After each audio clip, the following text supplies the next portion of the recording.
Mr. Peanut needs a new chauffeur, it's time to take out the trash house, and a dental student made Caitlin Clark out of hundreds of Rubik's Cubes. Hey, I'm Greg Ott, and we've got all these weird news stories coming your way right now on your daily news refresh.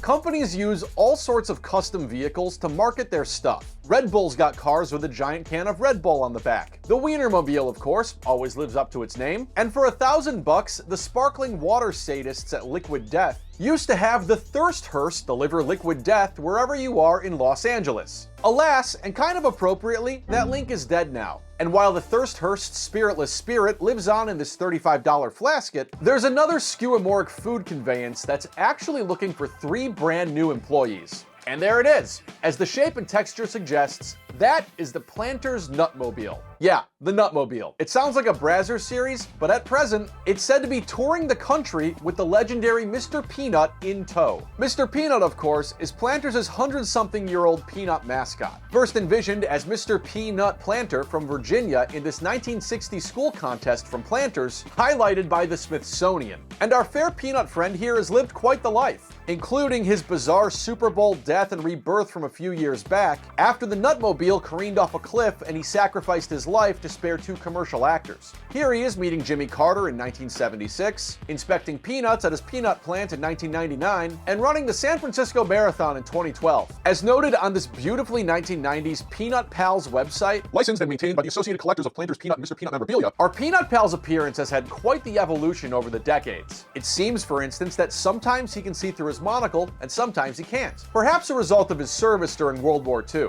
as seen in this very real war boards poster from the United States Department of Agriculture in our National Archives. Anyway, if all that is way more than you wanted to know about Mr. Peanut, perhaps you're not cut out for the Nutmobile, because Planters is seeking out 3 brand new team members to chauffeur Mr. Peanut across America. And per the announcement for the job application, well, don't take it from me.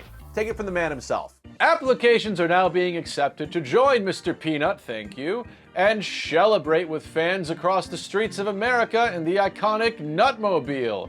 The Peanutter position is a full-time, paid 1-year job opportunity from June 2024 to June 2025. Responsibilities and highlights include representing the Planters brand in media interviews, entertaining fans across the country, ensuring everyone has a nutty time, volunteering and giving back to local communities. For those who would go nuts and be included with the newest class of Peanutters, see if you can meet the following criteria: college graduate with a bachelor's degree, desire for travel, appetite for adventure, proficiency in nut-related puns.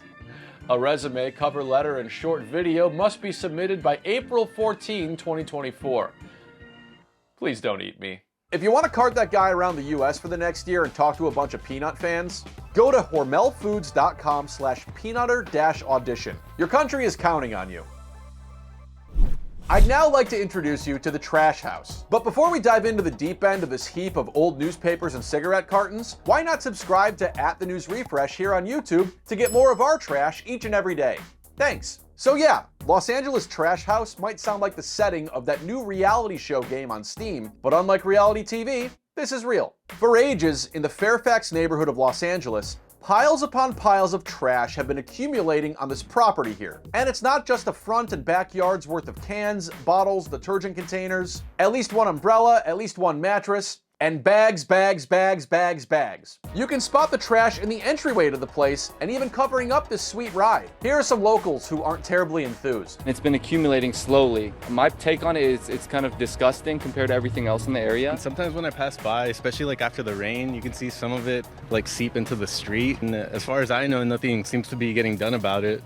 It's just kind of like a burden on the eyes, if you ask me. The outside of the property needs to be cleaned, for sure, and I mean, I can only imagine what it's like inside. So I would say the whole thing needs to be tore down. Now, you might assume that Hollywood hasn't had to grapple with such a sheer amount of densely packed garbage since Madam Web came out back in February. But no, As noted by the Los Angeles Times, the city's Department of Building and Safety has fielded more than a dozen trash and storage-related complaints at this place since last July. In fact, the LA Times notes that this kind of thing has been happening on again, off again at this place for years. A neighbor concurs that what you're looking at has long been the condition of Casa de Hefty here. I've lived in the area for 12 years, so the house has been like this pretty much the entire time I've been here. It was cleaned up once and then it returned to the state that it's in. So this homeowner was ordered to remove the rubbish, garbage, trash, and debris from the premises, cut and remove excess vegetation, and discontinue open storage of items on the yard back in November.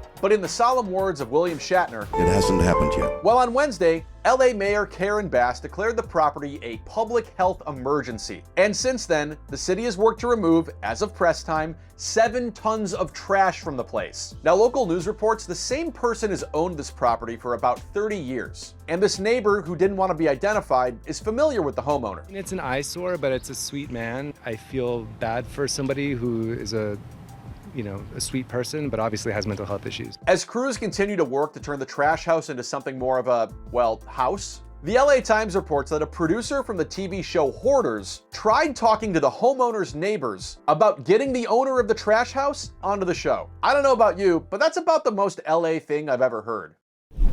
And here's a story that throws a total wrench into our SEO. A University of Iowa dental student made a Caitlin Clark portrait out of 720 Rubik's Cubes. Yes, ahead of the University of Iowa's 2024 NCAA Women's Final Four match, the university's College of Dentistry and Dental Clinics has let us all know that a fourth-year dental student named Brian Dang just created this Rubik's Cube mosaic of the record-setting Hawkeyes guard. Our student of the dental arts and apparent master of the fine arts planned out this image of a basketball athlete using a pixelated image, and then compiled the whole thing using 720 individual Rubik's Cubes. And when I say Rubik's Cubes, I mean the whole cubes. On a Rubik's Cube, there are 9 individual squares per face. And at 720 cubes, your data scientists and statisticians here at your News Refresh calculate that's 6,480 individual cubies or cubelets, which Wikipedia claims is what you're supposed to call each of those little things. The college says it took our dentartist here a week to complete this thing. And on Facebook, Tiffany Nicole noted that she's glad it's a Rubik's Cube. I thought maybe when I saw dental, it was made of teeth. Glenn Yowell said awesome brain, and Angelia Mitchell called this work of art honoring an accomplished student athlete a waste of a week. Could have donated that time to help the less fortunate. That's a great point, Angelia. And no matter how Caitlin Clark and the Hawkeyes shake it out in the Final Four, when it's all said and done, our artist will hopefully donate these 720 Rubik's Cubes to a soup kitchen or something.